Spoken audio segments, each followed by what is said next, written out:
오늘 말씀 함께 보도록 하겠습니다. 오늘 말씀은 누가복음 6장 27절에서 38절까지 말씀입니다.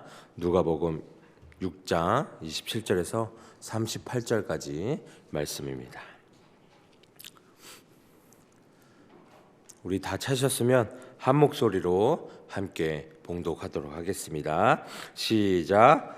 그러나 너희 듣는 자에게 내가 이르노니 너희 원수를 사랑하며 너희를 미워하는 자를 선대하며 너희를 저주하는 자를 위하여 축복하며 너희를 모욕하는 자를 위하여 기도하라.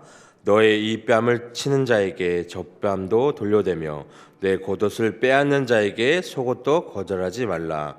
내게 구하는 자에게 주며 내 것을 가져가는 자에게 다시 달라 하지 말며 남에게 대접을 받고자 하는 대로 너희도 남을 대접하라. 너희가 만일 너희를 사랑하는 자만을 사랑하면 칭찬받을 것이 무엇이냐?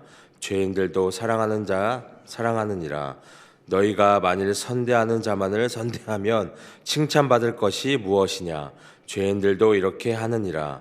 너희가 받기를 바라고 사람들에게 구워주면 칭찬받을 것이 무엇이냐? 죄인들도 그만큼 받고자 하여 죄인에게 구워주느니라. 오직 너희는 원수를 사랑하고 선대하며 아무것도 바라지 말고 구워주라. 그리하면 너희 상이 클 것이요 또 지극히 높으신 이의 아들이 되리니 그는 은혜를 모르는 자와 악한 자에게도 인자하시느니라. 너희 아버지 자비로우심 같이 너희도 자비로운 자가 되라. 비판하지 말라. 그리하면 너희가 비판을 받지 않을 것이요 정죄하지 말라. 그리하면 너희가 정죄를 받지 않을 것이요 용서하라. 그리하면 너희가 용서를 받을 것이요 주라. 그리하면 너에게 줄 것이니 곧 후히되어 누르고 흔들어 넘치도록 하여 너에게 안겨 주리라. 너희가 그 헤아림으로 너희도 헤아림을 도로 받을 것이니라. 아멘. 오늘 말씀을 함께 보도록 하겠습니다. 하나님의 말씀은 세상 사고방식과는 어떠죠? 좀 너무나도 좀 다르죠. 그래서 그냥 이웃을 우리가 사랑하기도 어려운데 나를 힘들게 하는 또 원수도 사랑하라고 또 말씀을 하십니다. 너희를 저주하는 자를 위해서 축복하며 너희를 모욕하는 자를 위해서 기도하라고 하는데 인간적인 생각에서는 어떠죠? 좀 말도 안 되고 또 억울할 때도 있다는 것입니다. 그러나 너희가 내 안에 거하고 내 말이 너희 안에 거하면 무엇인지 어떻게 해요? 원하는 대로 구하라 라고 말씀하고 계십니다. 내가 경험한 예수님의 사랑은 내 자존심과 자아를 버리게 하시고 또 사랑하기 어려운 사람에게 어떻게 해요? 손을 내밀게 하신다는 것입니다. 내가 할 수 없는 일들을 하게 하셔서 마음의 평강을 갖고 살게 하신다는 것이에요. 그래서 십자가의 그 큰 사랑으로 경험한 사랑과 긍휼 그리고 자비를 사랑하는 사람에게만 베푸는 것이 아니라 오늘 또 성경의 말씀에 나오는 것처럼 나를 모욕하고 또 미워하는 자에게도 어떻게 해요? 베푸도록 나를 재촉하시는 분이 바로 하나님이시라는 것입니다. 그래서 이것은 나를 죽이는 것이 아니라 어떻게 해요? 나를 살게 하는 것이라는 것이에요. 그것이 바로 하나님의 능력이라는 것을 오늘 말씀을 통해서 또 우리가 깨닫고 알고 나아가길 원합니다. 첫 번째로 27절에서 30절에 보면 바로 뭐라 그러죠? 원수를 사랑하라는 명령이라요. 그래서 이러한 예수님의 말씀은 율법보다도 훨씬 멀리 나아간다는 것입니다. 우리의 이해도 아득히 초월하죠. 하나님. 하지만 그 예수님은 얼마든지 가능하다는 것듯이 원수의 모습과 우리의 대응 방식을 그 방향을 구체적으로 제시하고 계신다는 것이에요. 원수는 너희를 저주하는 자, 너의 뺨을 치는 자, 그리고 내게 빼앗고 구하는 자라는 것입니다. 그리고 그들을 오히려 어떻게 해요? 사랑하고 즉 잘 대해주고 기도하고 거절하지 말라고 또 말씀하고 계세요. 그래서 이 말씀에서 많이 걸리죠. 어떻게 원수를 사랑해야 될까? 지금 나에게 욕하고 때리고 저주하는 자를 어찌 잘 대접을 해야 하는 것인가? 내가 내 소유를 다 빼앗기도록 가만히 있으라는 것인가? 내 모든 것을 가져가도록 그냥 가만히 있으라는 것인가? 죄와 악인을 통제하지 말라는 말인가? 이렇게 생각할 수도 있다는 것입니다. 이 원수라고 하면 우리는 어떻게 하죠? 보통 개인적인 측면에서 생각하기 쉽다는 것이에요.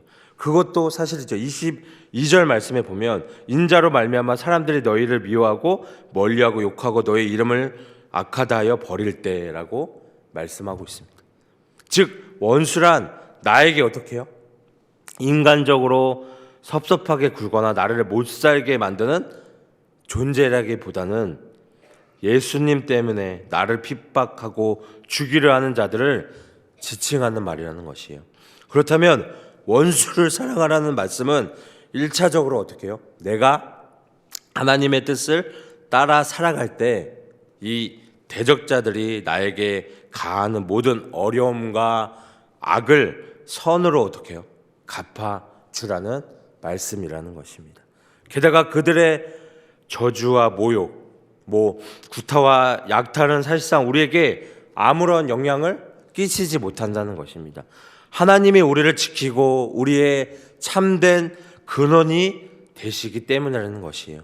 그런데 예수님은 원수 이야기를 하신 후에 남에게 대접을 받으려면 어떻게 해요? 너희도 그대로 남을 대접하라라고 말씀을 하고 계신다는 것이에요. 본문에 보면 우리의 원수, 우리를 미워하는 자, 저주하는 자, 모욕하는 자, 뺨을 치는 자, 겉옷을 빼앗는 자, 우리에게 구하는 자, 내 것을 가져가는 자가 나와요. 근데 이런 자를 보면 여러분은 어떻게 하실 거예요? 어떻게 하시겠습니까? 우리의 본성은 화가 나서 원수나 미워하는 자를 미워하고 저주하는 자를 저주하고 모욕하는 자를 모욕하고 또 뺨을 치는 자에게 자기의 뺨을 치고 내 겉옷을 빼앗으면 어떻게 해요? 상대방의 속옷까지 옷까지 빼앗고 돈을 꾸는 자에게 꾸어주지도 않고 내 것을 가져가면 나도 그 사람 것을 가져오는 것이 당연하다고 생각할 때가 많이 있다는 것이에요. 그런데 예수님은 뭐라고 그러죠? 그 반대로 하라고 우리에게 말씀하고 계신다는 것이에요. 원수나 미워하는 자를 사랑하고 저주하고 모욕하는 자를 축복하고 또 뺨을 치고 겉옷을 빼앗고 구하고 가져가는 자에게 어떻게 해요? 적극적으로 주고 다시 달라고 하지 말라고 말씀하신다는 것이에요. 한마디로 뭐라는 거죠? 손해를 보라고 말씀하시는 거예요. 어떻게 이런 바보 같은 짓을 할 수 있을까요? 우리가 살아가면서 내 것 챙기기도 바쁜데. 31절에 보면 남에게 대접을 받고자 하는 데를 어떻게 해요? 너희도 남을 대접하라라고 말씀하고 계십니다. 내가 원수를 사랑하고 선대하고 축복하면 하나님은 그것을 그대로 나에게 주신다고 말씀하고 계세요. 원수를 사랑하는 것이 결코 손해가 아니라는 것을 우리에게 말씀하고 계십니다. 결국은 원수에게 잘해주라는 말씀은 바로 나를 위해서 잘해주라고 말씀하시는 거예요. 만일 우리가 나를 잘 대해주는 사람을 잘 대해주면 그것은 주고받는 것으로 나에게 하나님의 상이 없다는 것이에요. 그러나 나를 박대하는 사람을 잘 대하면 내가 잘 대하는 것에 대한 그 상이 고스란히 나에게 돌아온다는 것입니다. 하나님은 내가 잘 대해주는 것에 대해서 주실 뿐만 아니라 덤으로 또 보너스까지 주신다는 것이에요. 그러나 그래서 상대방이 나를 핍박하고 미워하는 것은 내가 하나님의 상을 받을 수 있는 절호의 찬스라고 생각하시면 됩니다. 그러면 나를 괴롭힌 원수에 대한 복수는 어떻게 갚을까? 하나님은 원수 갚는 것이 내게 있다고 말씀하세요. 하나님이 원수는 갚을 테니 너는 손에 피를 묻히지 말라고 하십니다. 다만 너는 어떻게 해요? 사랑하고 하나님의 상을 받으라고 말씀하신다는 것이에요. 우리에게 원수는 멀리 있는 것 같죠. 그러나 우리에게 원수는 멀리 있는 것이 아니라 아주 가까이 있다는 것이에요. 예수님은 너희 가족이 바로 원수라고 하셨어요. 부부가 원수고 부모나 자식이 원수처럼 느껴질 때도 종종 있죠. 대부분의 사람이 자주 접하는 가족에게 또 상처를 받을 수도 있다는 것입니다. 상처를 받고 그대로 상처를 되돌려 주다가 또 서로 간에 많은 피해를 본다는 것이에요. 우리가 공동체 안에서도 마찬가지죠. 우리가 자주 가까이서 만나다 보면 서로 상처를 주고 받을 때가 많이 있다는 것이에요. 그러나 상처를 많이 받아도 하나님의 그 상급을 우리가 바라보고 서로를 선대고자 할 때 우리는 어떻게 해요? 우리 안에서 정말 천국처럼 변해갈 것을 이 말씀을 통해서 우리가 믿고 나아가기를 원합니다. 32절에서 34절에 보면 너희를 사랑하고 너희를 선대하는 자에게 잘해주는 것이나 받기를 바라고 꾸어주는 것은 칭찬할 거리가 전혀 없고 죄인들도 그렇게 한다고 말씀하셨습니다. 자신을 사랑하는 자, 사랑하는 일은 죄인도 하는 당연치라는 뜻이에요. 그리고 또 선포하시죠. 35절에 36절에 보면 원수 사랑을 신천할 때 큰 상을 받을 것이고 하나님의 아들이 될 것이다. 그러나 우리의 행함이 우리가 하나님의 자녀됨의 조건은 아니라는 것이에요. 그럼에도 불구하고 하나님의 자녀는 그 행함으로 자신의 신분을 증명하고 있다는 것입니다. 하나님께서는 그의 은혜를 모르는 자와 악한 자에게도 인자하신다는 것이에요. 이 인자한 뜻은 헬라어 단어에서 크레스토스, 은혜로운이라는 것으로 번역될 수 있다는 것입니다. 이 단어는 구약에서 특히 시편에서 자주 하나님의 선하심을 나타낼 때 사용되고 있다는 것이에요.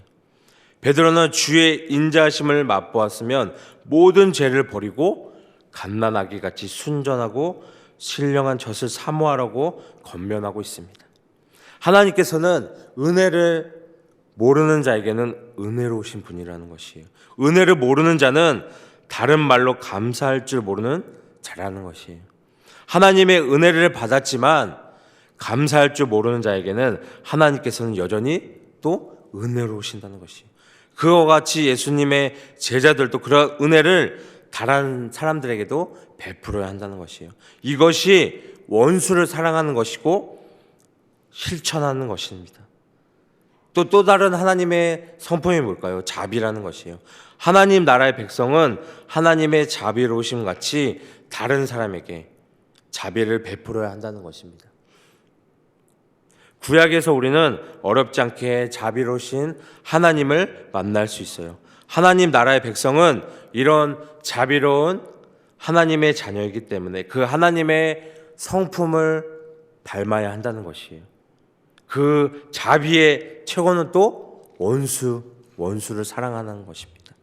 하나님께서 자신을 거역한 이스라엘을 어떻게 해요? 사랑하시고 자비를 베푸신 것처럼 원수를 사랑하는 것입니다. 하나님께서 자신을 거역한 세상을 또 사랑하시고 독생자를 세상에 보내신 것처럼 원수를 사랑해야 한다는 것입니다.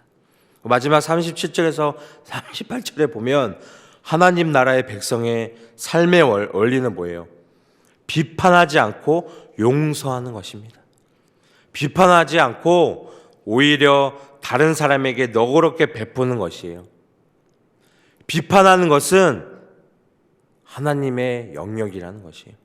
그리스도의 제자는 선악을 분별해야 합니다. 그러나 다른 사람을 정죄하고 비판하는 것을 피해야 한다는 것이에요. 왜냐하면 사람을 정죄하고 심판하시는 것은 오로지 하나님의 영역이라는 것입니다.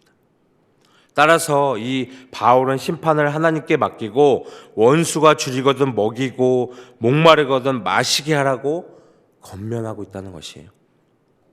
이 용서하다는 뜻하는 것은 아포르오, 풀어주다, 놓아주다는 뜻이기도 합니다. 따라서 우리가 말씀에서 보는 이 비판, 정죄라는 단어와 함께 재판의 상황을 연상하게 한다는 것이에요. 내가 하나님의 위치에서 사람을 심판하고 정죄해서 감옥에 거두는 것은 하나님 나라의 백성의 삶이 아니라는 것입니다. 물론 공적인 그 영역 안에서 죄인을 판단하고 징계하는 것은 필요하다는 것이에요. 그러나 오늘 말씀에서 말하는 것은 사적인 영역, 개인적인 관계라는 것입니다. 개인적으로 원수를 갚거나 심판하지 말라는 뜻입니다. 주는 자가 받을 복을 말씀하시는 것을, 주는 것을 격려하신다는 것이에요. 38절의 마지막에 보면 후이되어 누르고 흔들어 마침내 가지고 있는 되가 넘치도록 주시겠다는 약속이라는 것입니다. 따라서 우리가 관용을 가지고 너그럽게 베풀면 하나님께서 더 풍성하게 갚아주신다는 것입니다.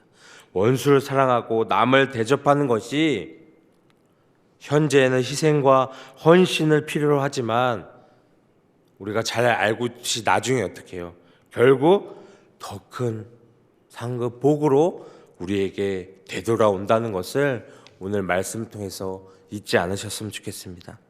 오늘 말씀 6장 27절에서 38절에 나오는 하나님 나라의 백성의 그 원수의 사랑, 원수를 사랑하는 것이 곧 모든 것을 실천하는 것입니다. 원수를 사랑하는 것은 하나님의 성품을 담는 것입니다. 다른 사람을 비판하지 말고 너그럽게 베푸는 것은 원수의 사랑을 실천하는 것이에요. 우리가 잘 알고 있듯이 사랑은 이타적입니다. 지독한 타인 중심, 내가 받은 사랑을 안 사람만이 그 사랑을 할 수 있습니다. 내가 자격 없는 것을 알고 나의 강력한 열망에 정직한 사람만이 사랑할 수 있다. 타인의 행복과 불행이 나의 그것을 뗄 수 없이 연결되어 있음을 알 때 어떻게 해요? 우리는 사랑할 수 있다는 것이에요. 그런 사랑이 진정한 하나님의 사랑이고 진실이라는 것입니다. 그래서 오늘 이 말씀을 통해서 우리가 정말 진정한 주님의 제자 되기를 원합니다. 예수님께서, 하나님께서 우리에게 왜 이런 크나큰 사랑을 베푸셨는지를 오늘 이 말씀을 통해서 깨닫기를 원합니다. 우리가 툭하면 하나님께 불평하고 불만을 토로하고 돌아설 때가 많이 있다는 것이. 근데 그런 모습들조차도 하나님은 우리를 사랑하신다는 것이에요. 우리를 끝까지 이끌어 가신다는 것입니다. 그래서 오늘 이 말씀을 통해서 정말 그 주님의 사랑을 온전히 깨닫고 나아가시는 우리 여러분들 되기를 축복합니다.